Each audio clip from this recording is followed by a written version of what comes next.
Welcome in to stage 4 of the Elite Zwift Games. We're on the London Uprising route. There it is there on the screen.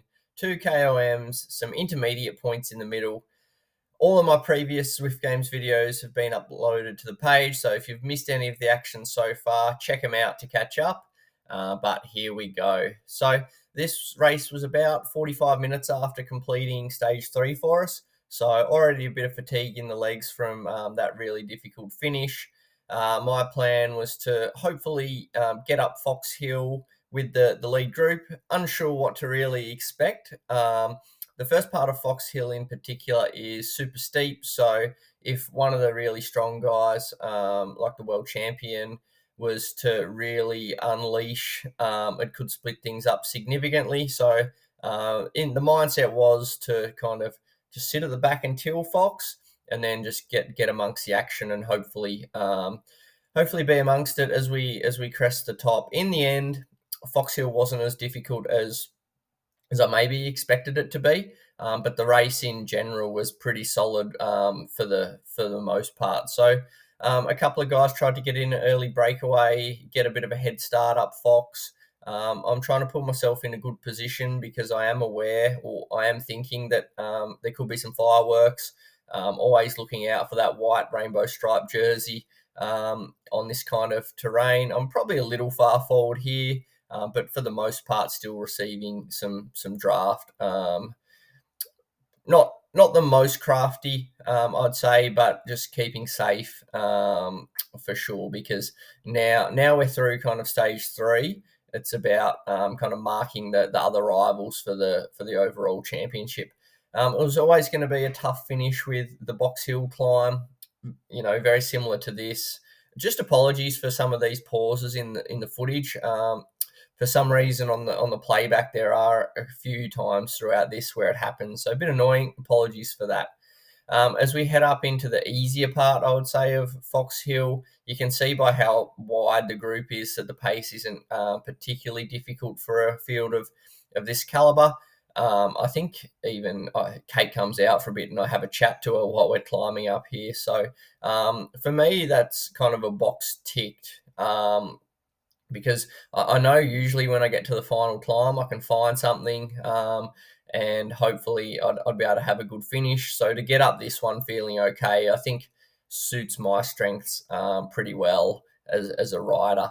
We're heading up that final steep pinch now, and as always, it is a little more difficult. You can see the power up to 500 watts for a bit there. Some people are trying to push on and separate it, but at this point in the climb, there's not kind of too many more people that'll be distance, I imagine. So the plan from here is to really just kind of settle towards the back of the group and draft as much as I can on that descent, knowing that every watt could potentially help the energy heading into the final climb, knowing we've already got that stage in the legs.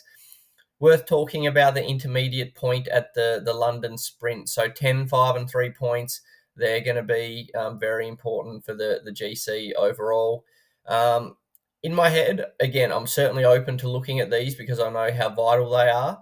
But I also know that a flat one does require full commitment and could be the difference in energy of when you consider how much you've got left for that final climb. So I am open to it, but only in the right circumstances, you'll see in a moment. So just at the back of the pack, trying to conserve, trying to save power, thinking I'm doing a pretty good job of it. That's a good spot to be.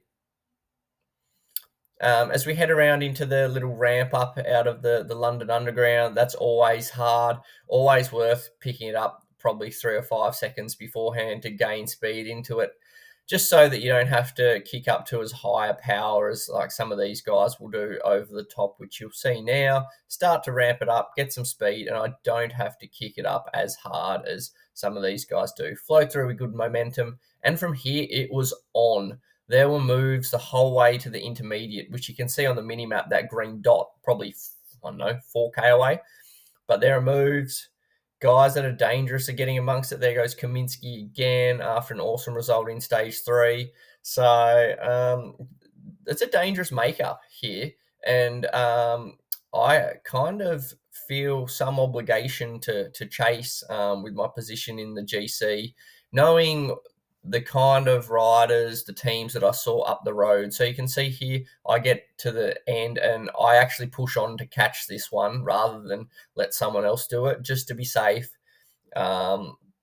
Because there was an A-bus rider and they've got heaps of dangerous GC guys there too. So obviously not the most crafty, but decided to kind of to take a bit of initiative there. As we head around into the last few kilometres before the intermediates, again, someone attacks over the top here. Might have been Martin, and it's strung out. It is strung out the whole way into London. I try and get myself in a good position around the other GC contenders, knowing that there's some chance of those intermediates, but not trying to see any win. So I'm in a good spot here, and it continues on. Someone else goes to the front, Pucker. Freddie's up towards the front. So again, we're kicking it up in towards it. I'm in a good spot to contest this intermediate, but then I see Lionel come through and sprint really early, and I'm not committed to that. I see a lot of the GC guys. Fryatt goes.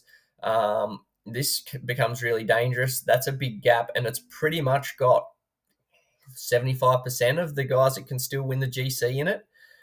So we come through and we kind of ease up, and there's a group with Lionel and Jason up the road and Neil. Like, how dangerous is that? So thankfully, Joel, BL13, comes to the front and he actually drags us across. So I ride for BL13 a bit in the other stuff. So thanks so much, Joel, for doing that. That wasn't discussed, but appreciate you pulling us back. Now, this was interesting. That corner there, auto brake. Not everyone knows that. I saw Laverack get a bit of a gap and I followed him, eased up round the corner because wasting watts, and then pick it up again. And you can see on the mini map, we've actually established a gap. That was unintentional by me. And I don't really have any intent to go on with it, but I'm just kind of seeing what happens. But there is a response. Buffington, Toogles decide to close it down. So I'm glad I stayed in the draft there before I decided to take a turn. It wasn't worth it, but I was always kind of knowing that auto brake corner was in the race, and that it could be dangerous for people that don't realise that, because everyone slows to 33k an hour. And then basically, if I kick hard as anyone, then we're actually going to get more distance.